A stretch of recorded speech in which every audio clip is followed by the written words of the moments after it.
marami ring mga facts na dapat natin malaman kapag tayo ay may alagang tupa, no? So, hindi kasi sumasapat yung ng mami ng pag-ready nila.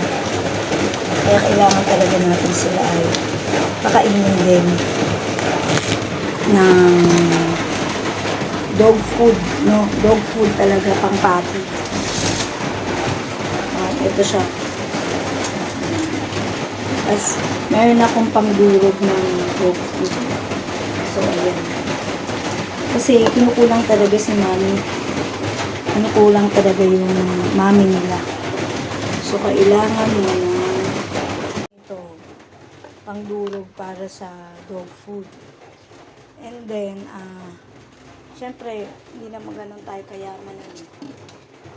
Umpisa pa lang tayo. So, ang gamit ko lang na gatas is, ubus na. Birch tree. Ito, birch tree. Yan, yung birch tree lang. Kasi yung dog food naman, complete na yan.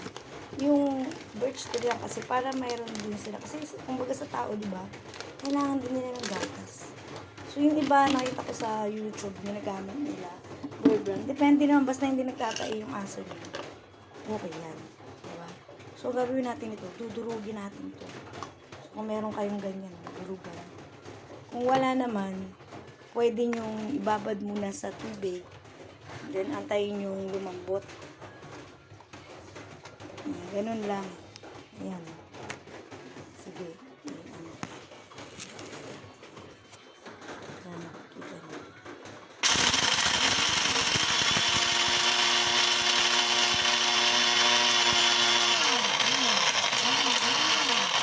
Ayan, nakikita nyo guys. Durog na siya. Ayan na siya. So, yan. Tapos, lalagyan nyo lang siya ng tubig. So, tatansyahin nyo lang. Para siyang Cerelac. Ganun lang. Tapos, yan nakikita nyo guys. Durog na siya. Yan na siya. So, yan. Tapos, lalagyan nyo lang siya ng tubig. So, tatansyahin nyo lang. Para siyang Cerelac. Ganun lang. Tapos, lagyan nyo lang ng gatas. Yan. Pagkain na ng aso yan. Isang ano lang. Tapos, lagyan nyo lang siya ng gatas. Hello. Ito nga pala si Chokong makulit. Gusto niya pumunta sa mami niya. Ayaw na siya. Pakainin na. Pati din ng mami niya. Ayun sila. Kasi ang laki-laki niya, siguro nasasaktan na. But pinapakain ko naman sila ng 1 month and ano ba ngayon? 1 month and 10 days na sila. So, actually, yung ano nung mami nila, may konting sugat-sugat na. Pero, sometimes, pinapadede niya pa na siguro pag puno yung gamit. Pero, hindi sumasapat kasi nga nasasaktan si mami. Umaalis na lang. Ayan, katulad niya, ang laki-laki na itong choco na to. Napakalaki na. Ayan.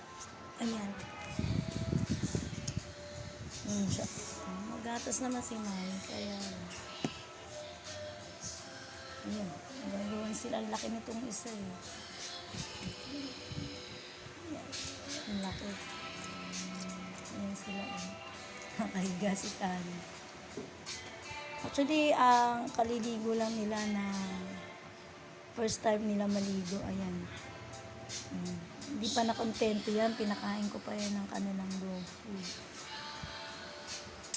Yung since napakain ko sila ng dog food, paano ba natin